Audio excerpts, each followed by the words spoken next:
O Prêmio Educador Nota 10 reconhece professores da educação infantil ao ensino médio e também coordenadores pedagógicos e gestores escolares de todo o país.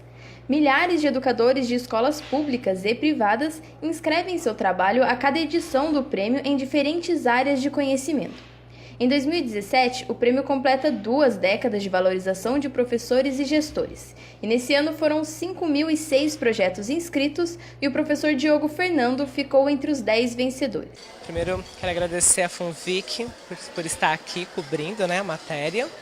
Dizer que foi um trabalho intenso, gostoso e que eu consegui colher bons frutos.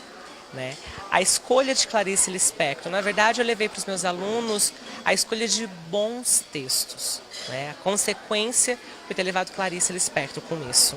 E a Sylvia Ortoff, que eu não posso esquecer, que também é uma grande escritora. Então a intenção era que realmente os alunos pudessem olhar para dentro desses textos, vamos dizer assim, e pudessem perceber como essas duas escritoras desenvolvem o seu modo de escrever, Como é que elas pontuam, como é que elas usam as figuras de linguagem, como é que elas fazem a relação de narração com a descrição dos personagens. Então eles puderam olhar, foram verdadeiros pesquisadores mesmo nesse trabalho. E assim, você entrevistou, você pôde ver, nas respostas deles, a felicidade e a segurança de poder falar, eu li Clarice Lispector, eu consegui entender. Isso me deixou muito feliz, é o grande prêmio. Além desse que eu recebi, reconhecimento e valorização do professor, é a certeza de que eu estou dando para esse aluno condições para poder pensar com autonomia. Eles falaram também sobre o blog, eles falaram empolgados sobre o blog. Como que foi esse trabalho do blog? Sim, foi um trabalho árduo, porque eu não sabia nada de blog.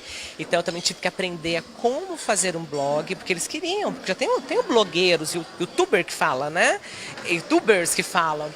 Na sala eu falei, bem, queremos um blog, então como é que se produz um blog? O que é um blog? Então eu também fui estudar com eles, para poder depois montarmos esse material, para eles poderem divulgar todo o processo da escrita, Porque não é só o produto final.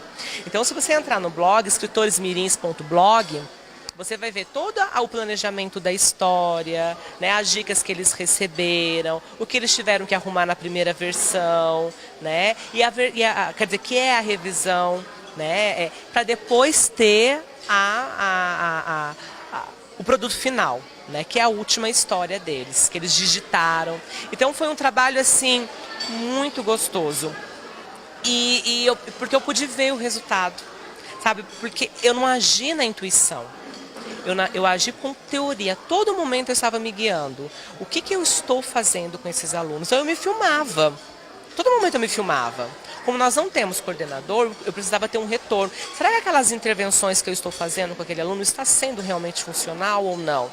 Então depois eu ia assistir. Pegava olha, eu percebi que eles não entenderam isso, então eu preciso voltar nesse conteúdo. Foi um trabalho bem minucioso, e que me deu esse prêmio maravilhoso aí pela Fundação Vitor Tivita. E qual o sentimento que fica depois desse recebimento desse prêmio? De conquista. Conquista porque foi o que eu disse. Conquista porque os meus alunos estão terminando o 5º ano e indo para o 6º sabendo escrever. Mais e melhor. O que eles não conseguiam no começo do ano. Aquilo que o seu Silas disse é verdade. Quando eu encontrei alunos no começo do ano que escreviam amontoados de frases. Então, alunos muito potentes. O problema não estava nos meus alunos.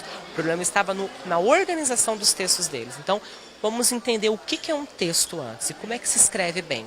Por isso que eu levei as duas escritoras. Esse prêmio não é do Rotary. Esse prêmio daí, ele ganhou de uma entidade que é patrocinada pelo Roberto Marinho, Heitor Civita, que é da revista da Editora Abril. E eles fazem isso daí já há 20 anos, todos os anos. E participaram desse evento aí 5.000 professores de 14 estados. E ele ficou colocado em 10º lugar. E ele foi receber esse prêmio no Teatro São Paulo, que é um dos teatros mais bonitos que existem na capital. Ele, além de receber dinheiro, ele recebeu esse troféu e o colégio também recebeu uma parte em dinheiro também. Mas o que me interessa para a gente é que ele fez uma descoberta. Ele transformou o interesse dos alunos pelo estudo. E isso daí que é o importante, porque hoje em dia não é só chegar na sala de aula e ficar transmitindo para a pessoa. Isso não interessa, eles querem vivenciar aquilo. É como o meu filho, por exemplo, quando deu aula de biologia no estado, ele pegava as crianças e saía pela rua, ia para o mato lá que tinha, para mostrar, por exemplo, uma folha, como que ela era. Não é chegar lá, a folha tem essas veinhas, tem esse corrimão, tem isso, não é isso. Tem que olhar, tem que participar. É como diz, né, a prática, né? Tem que vivenciar aquilo para poder realmente guardar na cabeça. Porque não é decorar que se aprende. As alunas Soraya Machado, Júlia Carvalho, Giovana Frugoli e Júlia Melissa ressaltaram a importância do trabalho do professor. Soraya, como foi para você participar desse projeto e o que você aprendeu trabalhando esse projeto com o professor? Bom, eu aprendi com o projeto a como analisar os textos da Clarice Lispector e da Silvia Ortoff. Como a gente analisou, a gente se inspirou nas histórias dela para fazer as nossas, deixando nossa escrita melhor e com isso também a gente aprendeu a ler mais, a saber analisar o texto, usar os verbos de dizer, a pontuar bem os textos.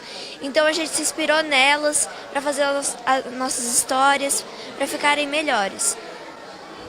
E o que você tem a dizer sobre o professor? Ele auxiliou vocês? Como que foi isso? Sim, ele me auxiliou várias vezes a leitura, para ler, para conhecer o escritor, para escrever como eles, para escrever bem, né? Júlia, como foi para você participar desse projeto? O que você aprendeu com ele? Eu aprendi a pontuar melhor os meus textos, porque eu não sabia, eu pensava que a pontuação não precisava fazer parte do texto. E daí eu aprendi a pontuar melhor. O professor Diogo me incentivou a leitura, porque eu não gostava, eu odiava a leitura. E língua portuguesa também eu não gostava, tinha horror de língua portuguesa. E esse projeto me ajudou bastante a escrever os meus textos e a leitura. E você acha que isso vai ajudar você daqui para frente agora? Você está gostando mais de leitura também? Como que é? Então, eu acho que sim vai ajudar, porque se eu for fazer uma prova para uma outra escola ou uma coisa assim, por exemplo, se eu faço um texto, eu não vou ficar nervosa, eu vou ficar mais tranquila, porque eu já aprendi a pontuar meu texto e sei escrever. E eu vou fazer meu planejamento tudo certinho, eu vou ficar mais calma. Giovana, você comentou aqui sobre o blog. Como que foi o processo de criação desse blog? O que vocês fazem nele? Bom, no blog, depois que a gente passou pelo processo de criar os textos e todos eles ficarem bons, depois no final do projeto, a gente se perguntava como a gente poderia expor para todo mundo, como a gente poderia mostrar para todo mundo. Então veio a ideia da gente criar o blog, onde a gente colocou sobre a nossa turma as dicas de leitura das escritoras, onde foram a nossa inspiração. E a gente colocou nossos vídeos, os nossos textos, o texto coletivo que a gente fez com a turma inteira, falando sobre as escritoras. E a gente colocou dicas de leitura dos livros que o professor foi lendo ao recorrer do ano. Então a gente criou porque a gente queria mostrar para todo mundo, a gente queria divulgar o trabalho. E vocês gostaram de trabalhar com o professor? O professor ajudou muito vocês nisso? Ele sempre ficou do nosso lado. Toda vez que a gente tinha dúvidas ou se estava bom, se não estava, a gente sempre ia perguntar para ele. Ele sempre ficou do nosso lado. No começo do ano, o professor propôs para a gente fazer um projeto onde a gente podia estudar os textos de Clarice Lispector e de Silvia Ortoff. E no final, ele propôs que a gente fazer uma história e que a gente escolhesse se a gente queria fazer uma revista, um blog, um livro ou até mesmo um cartaz. Aí a gente, depois do que a gente fez, as análises, os textos, a gente criou a nossa própria história. Então a gente falou assim, a gente pensou, como é que a gente pode mostrar para as pessoas o nosso trabalho? Aí a gente pensou assim, revista? Daí a gente falou assim, melhor não. Aí a gente pensou em criar um blog que se chama Escritores Mirins. E a gente colocou os nossos textos lá, as nossas histórias, os planejamentos, o que passou no ano inteiro. Então, vocês gostaram de participar desse projeto? Como foi para você participar desse projeto e dessa criação desse blog também? Bem, no começo do ano eu achei que ia ser meio chato o projeto, só que daí quando o professor começou a ler os livros, que eu não gostava muito de leitura, quando o professor começou a ler os livros, eu comecei a gostar mais de leitura, e eu comecei a criar minhas próprias histórias e comecei a usar a pontuação, os pontos, a construção de diálogos e criar títulos para as histórias, descrever o personagem. Se a sua história vai ter narrador, só o narrador, ou se vai ter só o personagem, só diálogos, ou se os diálogos vão ser construídos com aspas.